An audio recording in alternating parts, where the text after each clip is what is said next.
संभल में अनुज चौधरी पर एफआईआर के आदेश के बाद एक बार फिर से जज के ट्रांसफर के बाद एक नया ट्विस्ट आ गया है। 40 घंटे में ही संभल जज को हटा दिया गया।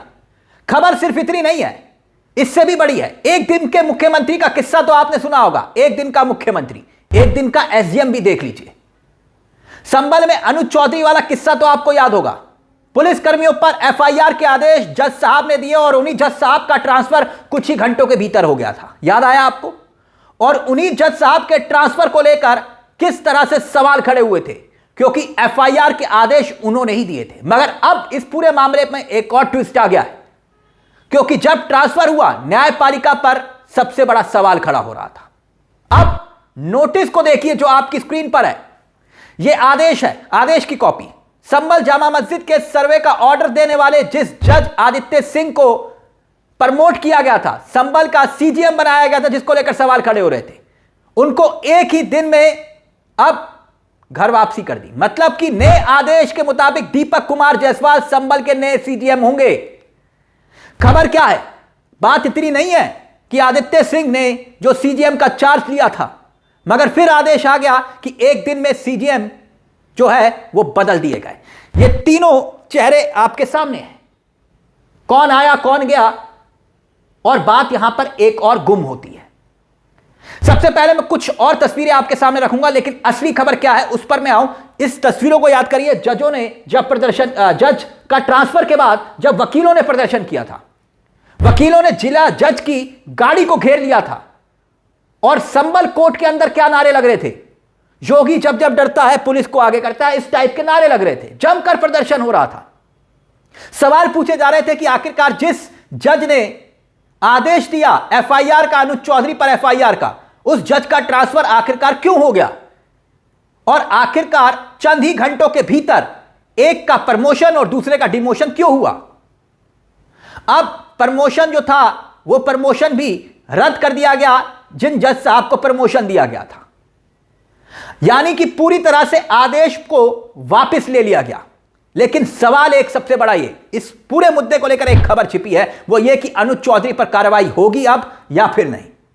अनुज चौधरी पर एफआईआर के आदेश हैं और ये आदेश रद्द नहीं हुए थे, वो आदेश आज भी लागू हैं।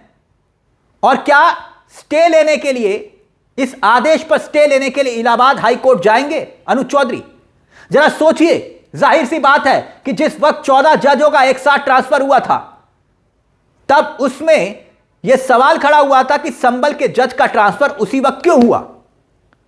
और अनुज चौधरी के पूरे मामले को लेकर जिस तरह से प्रशासन पर सवाल खड़े हुए, सरकार पर सवाल खड़े हुए, और अब जिस तरह से ट्रांसफर हुआ, उसके बाद यह सवाल खड़े हो रहे हैं कि क्या आखिरकार इस कुर्सी पर ही आखिरकार क्यों बार बार जजों को बदला जा रहा है। अब कहा जाता है ना कि न्याय हो तो न्याय होता हुआ दिखना भी चाहिए। तो क्या संभल के मामले में ऐसा हो रहा है? जजों का ट्रांसफर बार बार बैक टू बैक क्यों हो रहा है? यही सवाल खड़े हो रहे हैं। और उत्तर प्रदेश पुलिस, जिसका संभल के पूरे मामले को लेकर कहना है कि भाई हम एफआईआर दर्ज नहीं करेंगे, यह तो खुद एसपी साहब का ही कहना है कि एफआईआर दर्ज नहीं करेंगे, हमने जांच कर ली है, हमारी इंटरनल रिपोर्ट सब कुछ ठीक है और ऊपरी अदालत में जाकर हम इस फैसले के खिलाफ अपील करेंगे। यानी खुद पुलिस कह रही है कि अनुज चौधरी पर कोई एक्शन नहीं होगा। और अब दूसरी बात, अनुज चौधरी, उनको तो खुद प्रमोशन मिल चुका है।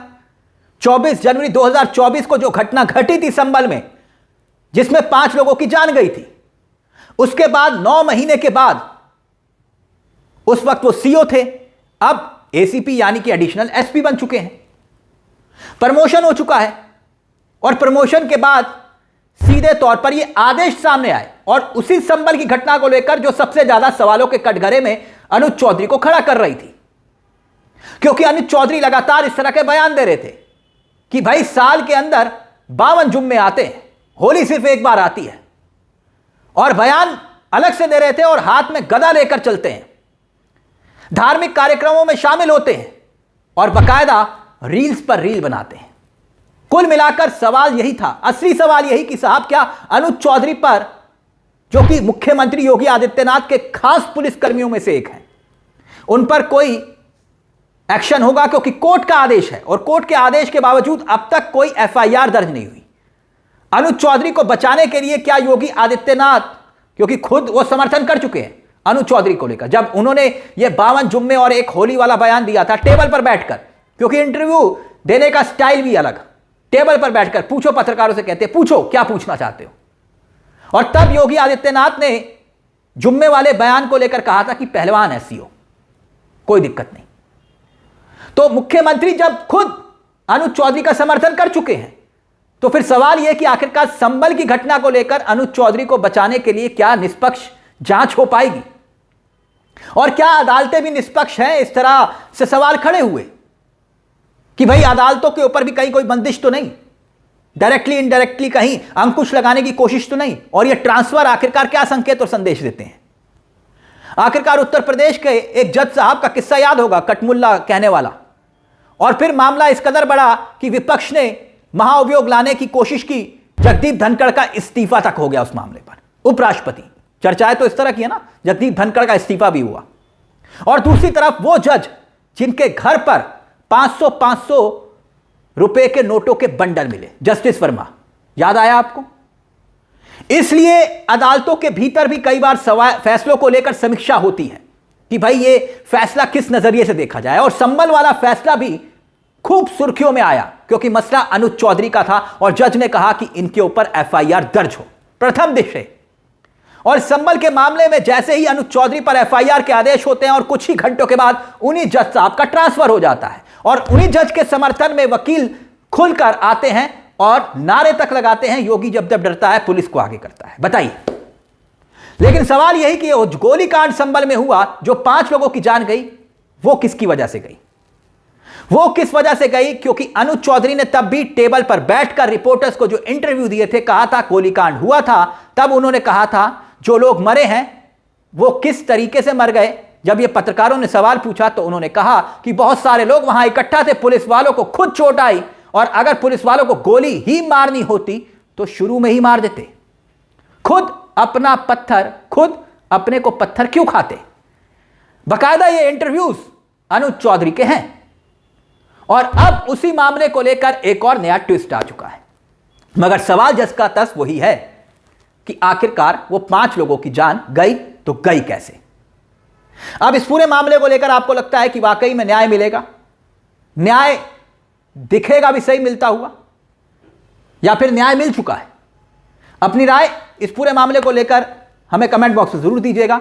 मुझे तिलक चावला को दीजिए इजाजत। एक छोटी सी दरख्वास्त, चैनल को सब्सक्राइब जरूर कर लीजिएगा। यह मंच आप ही का है जहां हम सिर्फ खबर नहीं दिखाते बल्कि खबर के पीछे की खबर भी बताते हैं। नमस्कार, जय हिंद, जय भारत।